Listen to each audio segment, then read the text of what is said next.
The distance between southern Appalachia, where I grew up, and this Mandarin hotel ballroom is really not such a great distance, nor is the distance between an afternoon in 1981 reading a high school essay to my parents and, a few weeks ago, receiving a call from Lawrence Schiller telling me I had won the first Norman Mailer Teacher Writing Award.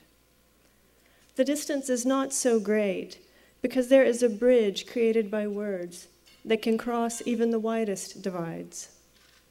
In creating this award for teachers, the Norman Mailer Center has allowed teachers passage on that bridge. And in giving this first award to a public school teacher, the Norman Mailer Center is questioning those who would be keepers of the gate, questioning the status quo in our governing bodies that seems bent on impoverishing public schools and preventing their movement from the less advantaged land on one side of that bridge to the proverbial land of opportunity that is always just within those students' sight. For many of us in this room, there lives in our memories someone whose words encouraged, cajoled, irritated, and chided us into fulfilling our potential. For me, it is the words of a teacher at a tiny mountain elementary school telling me he had sent a story I had written to a state competition. It is the words of another teacher at Swain County High School telling me I might have talent if I worked at it.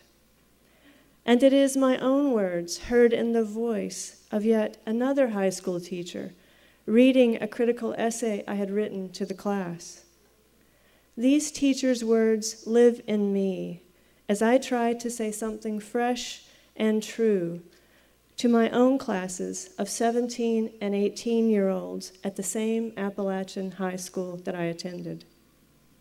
These words live in me when I sit at my desk and write.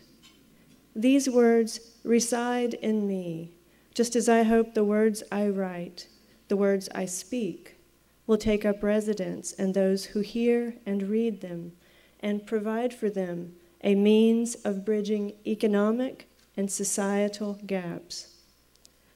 From the rural child living in a single wide trailer, like I was, to the urban child living in an apartment in the projects, from the mountain student I teach who has applied to Vanderbilt and Tulane, to the one who hopes only for community college and who did without heat or electricity for all of last winter without complaint. What my students want is what you all want, what we all want. That someone will attend to our words, that someone will show us how to use those words to establish our dignity and uphold the democracy that may move us all to a better place. And that is what I think is so wonderful about this award that I received tonight. It does not offer the sentimental version of me, the teacher, as unsung hero, perpetuating the damaging stereotype of teachers as martyrs.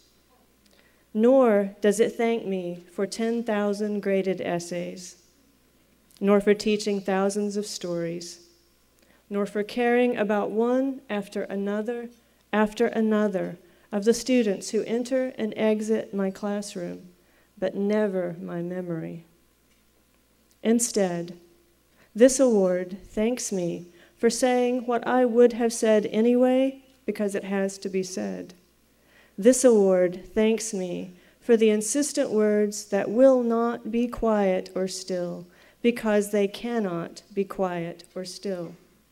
For the words that teach, but even more for the words that tell a story, that keep me awake nights, that demand they be allowed to go beyond the walls of school.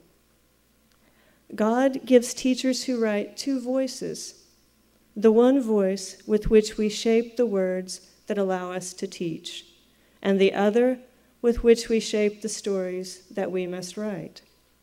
And among the impassioned and the dedicated. These words and the voices that give them life become